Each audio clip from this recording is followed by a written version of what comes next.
मुझे यूट्यूब से कॉल आ रहा है कि हमारा बकरा हाँफ रहा है। अभी हम कुर्बानी के लिए लाए थे, उसकी नाक बह रही है, नज़ला हो रहा है। ये समस्याएं देखने को मिल रही हैं। अभी आप देख सकते हैं गर्मी पड़ी कितनी ज़्यादा रही है, ठीक है ना। तो ऐसे में मैंने गैस फैन लगा तो दिया है, टेबल फैन मैंने लगा दिया और ऊपर जुगाड़ करके बांध दिया। अभी मेरे आने से सारे उठ के बैठ गए और गर्मी के मारे हवा में सब बैठे हुए एंजॉय कर रहे थे। लेकिन हाँ, कह सकते हैं कि हम हवा ठंडी नहीं मार रहा, लेकिन ये जो है नुकसान नहीं करेगी। हवा किसी कीमत पे नुकसान नहीं करेगी। गर्मी देख सकते हैं, आपने देखा होगा 46 तक मैंने आपको वीडियो में दिखाया, लेकिन 41 है अभी, मतलब टेम्परेचर डाउन है। हालांकि ये रियल नहीं होगा, सेंसर मीटर इतना करेक्ट नहीं दिखाता है, थोड़ा लोकल टाइप का है, तो एडवांस बताएगा या कम बताएगा, ठीक है ना। हाँ, तो ये मेरा इंक्यूबेटर में लगा हुआ था, मैंने निकाल के अभी लगा दिया, क्योंकि अंडे रखना भी इस समय सही नहीं है, क्योंकि गर्मी इतनी ज़्यादा हो रही है कि 37 चाहिए होता है अंडों को, और 47 पड़ रही है गर्मी, तो बेचारे इंक्यूबेटर का क्या काम। तो फिर मैंने क्या करा, अभी मुझ पर कंप्लेंट आई कि मैंने बकरे को कुर्बानी के लिए कल लाए थे और आज बहुत ज़्यादा वो नाक बह रही है और सुस्त है। तो मैंने कहा आपने क्या उसे ठंडा पानी पिलाया कि नहीं, मैंने कहा आपने कूलर में बिठाया कि हाँ।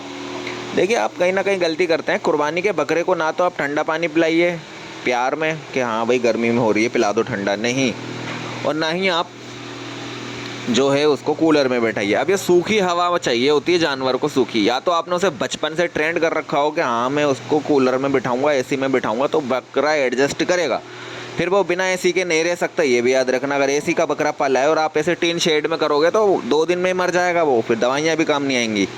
क्यों? क्योंकि आदत नहीं है भाई उसको गर्मी में रहने की। जो इंसान जिस आकार में ढलता है, जानवर भी उसी में ढलता है। पंजाब के बकरे थे ये, इनका वेट गिरा क्योंकि वहाँ की हवा, मिट्टी, पानी अलग था, खुली आज़ादी थी। यहाँ गले में चैन है, अलग चारा है, पीने को अलग पानी है, ठीक है जी, अलग मालिक है, पक्की ज़मीन है।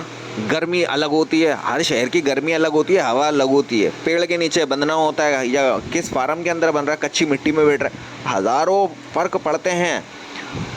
आप किसी कीमत पे बाहर शहर का, आउट ऑफ सिटी का जानवर अपने वातावरण में नहीं ढाल सकते।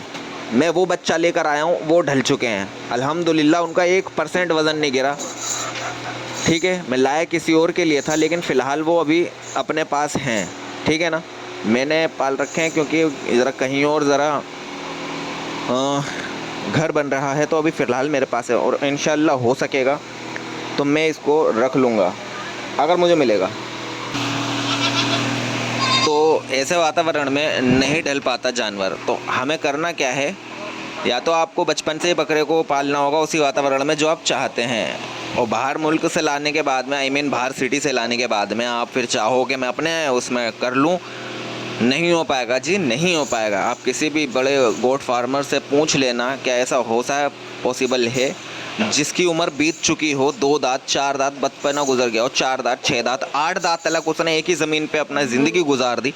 8 दांत की अगर तुम बकरी लेकर आ रहे हो, फिर आप चाहते हो कि मेरे आकार में ढले, मेरे पर्यावरण में ढले, यहाँ जहाँ मैं पाल रहा हूँ, नहीं हो सकता। तो इसलिए आप जहाँ से भी बकरा लेकर आओ कुर्बानी के लिए फॉर स्पेशल, तो आप उसको ठंडा पानी ना पिलाएं, कूलर में ना बिठाएं और फुल फीड ना कराएं कुछ भी। मतलब लाने के बाद तो मेरा कहना है, अगर बकरे में कुछ डिफेक्ट है, कुर्बानी में क्या खेल करते हैं, कुर्बानी में ये खेल करते हैं कि जानवर को चारा इतना खिला देते हैं, पानी इतना पिला देते हैं, या गेहूँ इतना खिला देते हैं, सस्ता आइटम इतना कर देते हैं ताकि पेट की कोकें निकल जाएँ। उसकी पेट की कोकें निकल जाती हैं बाहर, मोटा जानवर लगने लगता है, जिसकी वजह से कीमत में इजाफा हो जाता है और फिर वो मुंह खोल के कीमत मांग लेते हैं।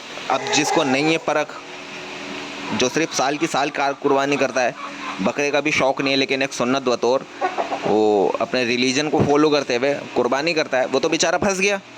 फिर वो इधर उधर डॉक्टरों को तलाश करता है, जब तक बहुत देर हो जाती है, एसिडोसिस, एल्किलोसिस की प्रॉब्लम हो जाती है, या पानी पिलाने की वजह से ड्रिंचिंग निमोनिया हो जाता है, फेफड़ों में पानी चला जाता है, अदरवाइज़ जो भी प्रॉब्लम, ओवर फीडिंग हो जाती है, फूड पॉइजनिंग हो जाती है, बहुत केस हो जाते हैं। तो आपको देखना क्या है, जानवर कमज़ोर ले आइए, पेट पिचकावा ले आइए, पेट भरा हुआ कभी मत लेकर आइए। जुगाली फेरना बहुत मोस्ट इम्पोर्टेंट है। अगर वो जुगाली फेर रहा है तो जानवर को ले सकते हैं आप, ठीक है ना। लेकिन अगर जुगाली नहीं फेर रहा है, सुस्त खड़ा है, आंखें भी उसने डाउन कर रखी हैं, तो मत लीजिए। पेशाब नहीं करा उसने, वो करना बहुत इंपॉर्टेंट है, वो देखिए। मैं नहीं करता, क्योंकि भाई जब जानवर खरीदते हैं यूँ तो है नहीं गए और जा करके आपने, यार एक कपड़ा भी खरीदता है इंसान, उसको खोल के देखता है, उसके कपड़े को चेक करता है, उसका डिज़ाइन, कलर, क्वालिटी सब चेक करता है। तो आधा एक घंटा आपको एक अगर जानवर पसंद आ गया तो निकल जाता है, इतनी देर में वो कर देगा सब चीज़। क्वालिटी देके घर लाने के बाद उसे ठंडा पानी नहीं, सादा पानी पिलाएं। पंखे में बिठाने का लग रहा है कि गर्मी बहुत हो रही है तो लाते नहलाएं नहीं, सादा पानी पिलाएं। और अगर लग रहा है पेट ज़्यादा फूल रहा है, जुगाली भी कर नहीं रहा है या मुंह से अनाज उगल रहा है, तो पानी भी मत पिलाना। ऐसे में फिर उसको सादी हवा में पंखे में बिठाना, या गर्म हवा वहाँ पे मार रहा है पास में जा करके, लेकिन जब मैं दूर जाके खड़ा हो रहा हूँ तो हवा गर्म नहीं, नॉर्मल आ रही है, नॉर्मल। तो यहाँ पे देखिए एंजॉय बैठा हुआ कर रहा है जानवर, यहाँ भी बैठा है, ये भी बैठा है, ये भी बैठा है, ये भी बैठी थी, सब बैठे हुए थे, सब मेरे आगे खड़े हो गए, ठीक है ना। तो मैं सोचा था आज जरा मैं अपने ब्रीडर की हाइट नाप लूँ, तो मैं इंची टेप लेकर आया था। तो मैंने सोचा एक वीडियो बना दूँ, क्योंकि कॉल आई थी।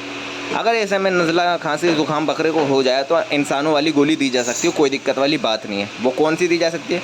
पैरासीटामोल हो गई अगर बुखार आ रहा है, नाक बह रही है, नज़ला हो रहा है, ये सब, तो उसको वैक्सीनेशन 500 दी जा सकती है। देखिए अब मैं बताऊँगा आपको कि CPM लगा दो, ठीक है, और आप लगा दीजिए जैसे कि कहते हैं कि मिनोलेक्स प्लस लगा दीजिए, ठीक है ना, एंटी एनाल्जेसिक लगा दीजिए। तो जो नहीं पालते भाई, कुर्बानी के वक्त लाए हैं, उन्हें क्या समझाऊँ मैं। तो ऐसे में आप मेडिकल से भी मिनोलेक्स प्लस की बोलोगे, जानवरों का अगर नज़दीक है वहाँ से लाके आधी गोली बकरे को सुबह, आधी गोली शाम को खिला दीजिए। वरना वैक्सीनेशन 500 ह्यूमन्स की गोली होती है, टैबलेट, वो खिला सकते हैं। और पैरासीटामोल खिला सकते हैं। इस तरह के जितने भी बुखार की गोली आ सकती हैं, परखने के बाद में अगर बुखार है जानवर को, बुखार कान से पता लगाया जा सकता है कि ये गर्म हो रहा है। गर्म बोले तो मौसम से भी गर्म हो जाता है, तो लेकिन कुछ ज़्यादा गर्म हो रहा हो, जुगाली ना कर रहा हो, आंखें लटकाए भी हो या आंखों से आंसू आ रहा है, ये बुखार के लक्षण भी होते हैं, आंखों से आंसू आना, ठीक है ना। तो ये आज की छोटी सी वीडियो इसीलिए थी कि आप अगर अपने जानवर को लाए हैं, चारा नहीं खिलाना, गेहूँ नहीं खिलाना, खिलाने को हरी घास दे सकते हो थोड़ी बहुत। पहला दिन उसका भूखा निकाल दो, वो बेहतर है। लाते ही मत खिलाना, वरना हैंडल नहीं कर पाओगे। अगर कुछ गड़बड़ होगी ना, एक दिन में सामने आ जाएगी। तो अब वो पीछे से क्या खा कर आया हमें नहीं पता, इसलिए। और हर लोकल बकरा नहीं होता, हर कोई गांव देहात शहर हर मिक्स होती है। तो इसलिए पहले समझो कि जानवर क्या चाह रहा है। पानी पीना चाह रहा है, ज़्यादा पानी पी रहा है तो ये भी सही नहीं है। ज़्यादा क्यों पी रहा है पानी? क्या उसे गर्मी चढ़ चुकी है या उसने ज़्यादा अनाज खा लिया है? क्योंकि मेरे साथ हुआ है ऐसा, ठीक है ना। तो थोड़ा हैंडल करिए, ऐसे बातों को समझिए। वीडियो पसंद आए तो लाइक कमेंट शेयर करिए, और कोई जानकारी के लिए मुझे चैनल को सब्सक्राइब करो, कमेंट में अपनी राय पूछिए और राय बताइए। Thank you.